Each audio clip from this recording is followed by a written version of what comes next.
how into crypto and stuff you are? A little bit. Okay. So I'm currently applying to law schools. Hold on, I gotta tell you this. Just because you mentioned this, today I got an email. They're starting this fucking thing called Simp Coin. And I fucking died. What the fuck? I know, but just continue. Forget about what I said. Continue. No, it's hilarious. But yeah, no, okay, so I'm into crypto and I'm into, I'm applying to law schools and stuff. Okay. And so my hope generally is that I will be at least shaping my law practice around crypto. And generally smart contracts. And I think that just based upon the law being fundamentally based around contracts and agreements, right? And a lot of law is just how people broke their agreements. Right. And so I think if that's digitized, which I think it will be, right? Because everything else is. Right. Then I want to focus my law practice around that. Pretty smart. And so hopefully be one of the first people to focus on that, but also kind of ingratiate that into their practice. Right. So you can, establish yourself as a pioneer type. Right, and just be a little bit unique in that sense. All right. An unsaturated market to get into, right? Right, I'd hope at least. Okay. And then I think too, because of I generally don't want to stay at least in one area, or either stay in Windsor. And so I think that's something in that field too would allow me to bounce around. Right, bounce around, or at least have. Dude, even if you just buy to the right cryptos, just set aside, you can just live. Right, no, that's the thing too. I hope that I'm into that, and I'm generally smart enough that at least I can make profits off of that, regardless of if I am successful in my law practice. Right. But yeah, no. But odds are I'm probably not smart enough to find the right pick. It's not that hard, man. That is true. Honestly, it doesn't look like you need a pick. You just need to be in. In the know. Yeah, I don't know, of the ones that which ones do you say top 3 things that you think are gonna be popping soon? Well, I'm personally a big advocate for Cardano. Okay. And so you have Bitcoin and you have Ethereum, right? And so Cardano is kind of like Ethereum. Right. But it's at least from my experience, it's a little bit more academic based and a little bit more institution based. Yeah. So if there was to be a buy-in from universities, there was to be a buy-in from the stock market or big tech generally, it would be into Cardano, in my opinion. Well, obviously this video is going to be dated when whoever it is watching it out there will see it. But people have been big on Cardano for the last little while. Just the last few weeks, it's been it has they've been hyping recently. it. But the actual price action is not there. Hasn't been reflective. And the thing is too with Cardano specifically, it has such a high market cap and such low price action. That even if it was to double market cap, right, it would only really go to $5. But the $5 thing is what they've kept saying, right? But it's not. And the even same thing close. With Bitcoin with 100K, right? Everyone talks about 100K. But here's the thing. Look at Bitcoin right now. Again, dated, but today it's sitting around 56K, I think. Right. Right, and that's pretty big when you compare it to other. I didn't expect Bitcoin to just soar like this. While other stuff, I thought Ethereum would take over. Right. Or at least increase faster. Whereas Ethereum hasn't been doing what Bitcoin's been doing. Right. Which just surprises me. And I think too, in terms of just network and the capacity of the network, what Ethereum runs into is the second they get a surplus of users, the second they get actual volume on their network, they run into bottlenecks. Right. And so what that creates is just really high gas fees. And so generally, that's okay for people who have 100 Ethereum, right? And they're just fucking around. They don't give a shit. Right. They're just going to send it wherever, stake it wherever. Right. But for the people who are coming into the game who have $100 into crypto, they can't afford a $200 gas charge, right? Right. And so I think that's why Ethereum has seen a lot of lag, is in that because of the way that they're converting from proof of work to proof of stake. A lot of users are being hurt in that process and being turned away from either crypto or just Ethereum in that process, because they're okay, everything I want to do electronically, when I send this electronic money, costs me a fuck ton of money. Costs me a fuck ton more than I would just grabbing cash out and giving it to my friend, right? Right. But that's not the ideal of crypto. And that's the ideal of Bitcoin, is that you can send it anywhere in the world in an instant for a low transaction fee, regardless of tariffs, regardless of trade regulations, regardless of governments. Yeah, we're gonna do some advertising for Crypto.com here. We really are. I had this guy who used to get rides for me, and I one night he used to pay me cash, right? Okay. And we used to talk crypto all the time together. And He's like, let's try it with Crypto.com app or whatever, right? And we sent like Procoin or some shit, or maybe it was just USD and like instantly 0 fees. So exactly what you're talking about, like what you would want, your cryptocurrency to be.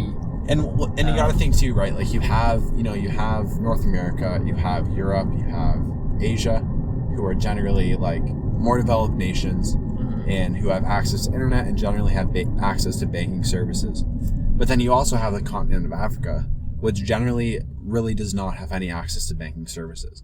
But they have their own little things, where it's like WhatsApp and stuff that runs like a lot more stuff than you would hear. But it's not secure, right? And they can't necessarily trust it. And especially from what I've read in Africa, there's a lot of issues in between exchanging currencies. And so from or country to country within the continent of Africa, people don't recognize each other's currency. Because they say, like, we're a warring nation, we hate you guys, you guys are fucked. Whatever. So crypto would solve that. Right, we're not going to recognize your bullshit currency because you're not even a real nation, right? But if you're trading in Bitcoin, then all of a sudden the person that you want to purchase with, there's no fight there, right? It's Bitcoin. It is what it is. Right. You're going to exchange a certain value, and you know that whatever you're going to exchange it out of is going to be equal for you. Not only that, it's going to maintain its value to a certain extent, Right, to a certain extent. Being crypto, but, it's not going to be like, poof, it's gone, Zimbabwe style, where they're barreling it out overnight. And if you have the worst timing ever, right, your profits could drop 20%. But odds are, if you are exchanging in that sense, it's really only like, and I think that's what people don't get, is a lot of crypto, like at least the goal of crypto, is to just be an underlying framework for the way that we transact with each other. Like, we ideally won't even know what network we're using, how our money's being sent. All we will know is like the button that we press and that our funds get received, right? It'll just be exactly like PayPal, send money, get money. Even though that completely underlying flip framework is based upon like Visa. I don't know. See, that's the weird part though. Like, say if I have like a crypto credit card that can actually do what, Right, and even then you get like 12% or something, right? Like no. So what I'm trying to tell you is, like, right now I have like a crypto card, right? But it's spending CAD, right? It's just Canadian dollar. But ideally, what I would want it to do is I could choose what it's spending. Right. So then, like, on a day that Ethereum's expensive, it's like, I'm gonna use Ethereum today. Right. Because as opposed to Bitcoin. Right. So that would be a fun thing to have. So what you're saying, it's like it would be so simple that you would just press a button. I wouldn't want that from like if that type of service existed, I would want it to be complex, I see. You'd want the decision to be able to choose what you're X, gonna Y, do. or Z. So I don't know what you think about that. I'm just gonna put some like. So you can see it a little bit. I agree, and I think I think from what I've read, generally the concept is like, okay, the internet and a lot of the applications, and like I'm not into coding, I'm not into computer science. Right. But from what I understand, generally a lot of the internet is run on JavaScript, right? Okay. But we personally never interact with JavaScript. We don't need to know JavaScript to go Google something, right? Obviously. We don't need JavaScript to go play a mini clip game. It'll just fucking run it for us, right? That's how we know we're old as shit. Reference mini clips. That we know what the fuck that is. No, exactly. Oh my god. And so in that same realm, at least from what I've read, they say crypto will apply in the same way, but in a financial sense, in that they will just be the underlying framework for proving the security and transparency of transactions. Yeah, it's basically like taking over what a bank is doing today. Right, or exactly what Visa is doing. You're just eliminating the middleman and cutting out their fees instead of gas fees, right? Right. And then in every sense, you know exactly what you're sending, you know exactly who you sent it to. And any person with access to internet and an iPhone will be able to transact. Okay, now here's where we get to the sketchy part, which is actually perfect that you're like trying to get into law. So, as I'm sure you know, part of the whole crypto thing is like for drug money, for not just that, like sure, yeah, you could all do all sorts of child sex or whatever you wanted, right? You can wash money through crypto. All the sketchy stuff. And then there's like, you could dodge like all sorts of taxes as well, right? You could just unload everything in there, and then now you can move it anywhere you want. And so what do you think about this? Is this good, bad? Do we have to deal with it? Do we leave it as it is? So I think generally, in terms of like a decentralized network where individuals have complete control and ownership of their currency, is the best thing possible.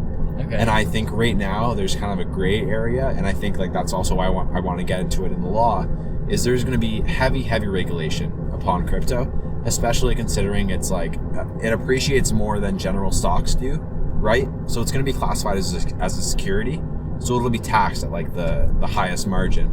But if people had complete control of it, right, just as you said, the government generally, if people are smart, won't have knowledge of where their funds are. Yeah, how would they even know? Like, and so I think what there will be is, upon the people like exchanges like Crypto.com or Binance, there will be regulations to make sure that any person that makes an account has to submit their like ID and their like to make sure that they're a real person. Put it on like a cold storage. You can just put like $10 million on cold storage and put it in your card. You can just send Bitcoin to whoever from like hotbit.io, right? They don't have KYC, they don't have whatever.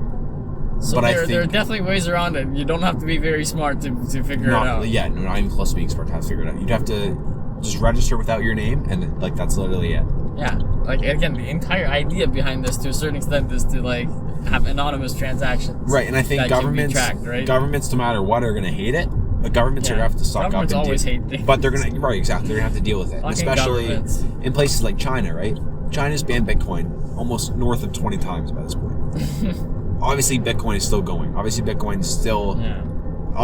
in China still own Bitcoin, right? And then there's all the farmers. I don't know if you know about that. Right, no, exactly. Well, that's countries with cheap electricity and tanking, huge farms. Well, that was with the very recent China bans. There was the thought that hopefully the decentralization of the network of Bitcoin, like in terms of mining capacity and mining, like the people who had mining setups would disperse, right? Because before it was heavily centralized in China. Right.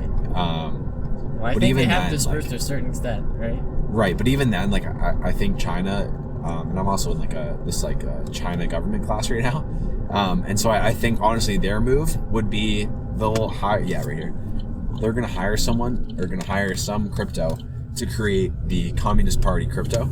Communist Party. And CPC. I honestly think that's gonna be their move. I've seen a bunch of stuff like that already. Right. Though. I can't put my name on. Because in everything in China, it's completely centralized under their government in terms of private business, in terms of people, in terms of social movements, like everything. It's completely centralized under their government. So if there was an electronic like transaction system where people could be banked and tracked based on what they're buying, you bet sure as shit that that's going to be under the Chinese government, right? But again, they can't. The governments like to control things, but they can't always control things. Right, and there's no guarantee that people are going to use that, right? There's no guarantee that people are going to trade and transact in that cost. There's definitely going to be people in there that have Bitcoin. They're going to suck out the Chinese government's money into Bitcoins and send it over to the States or Bahamas or wherever. Right. And no, exactly. Someone's going to be pissed about that. So. No, exactly. I don't know. No, and I think they'll try to come down very hard on it, but it's going to be tough just because of exactly what you said. So what do you think's going to happen, man? Like, are we headed to a good place with crypto? Well, obviously, if this is what you want to be doing. I am generally very optimistic on crypto, and I do think it's going to be the way that people transact. And I think especially with a digitized like world and international world and global market, that's the only way people can interact is digitally. So it's going to happen. So if you're going to tell my audience one crypto to buy, it's going to be Cardano? The one crypto to buy, if you are your audience, is Cardano for sure. And also get a wallet and stake it for 5 to 7%. That's my advice. Okay, where are we staking it? You're staking it either in a Yoroi or Nami wallet and an NAMI. Not on Crypto.com? Not on Crypto.com. You never stake or trade, or like you never stake on Crypto.com or exchanges, because a lot of times Crypto.com or exchanges don't actually have your crypto. All they do is they give you a representation of like the crypto that you own, and it's only upon you sell that you actually have that crypto. And then from there, a lot of times what they do is they take a lot of transaction fees and whatnot from your staking pool. And then a third thing of it, in not staking exchanges, is it decentralized. It's the network. Okay. So if you're in smaller pools, you decentralize the network, which is obviously the goal. Okay. But that's that. All right, brother. Thanks for the ride. This was fun. This was a unique experience.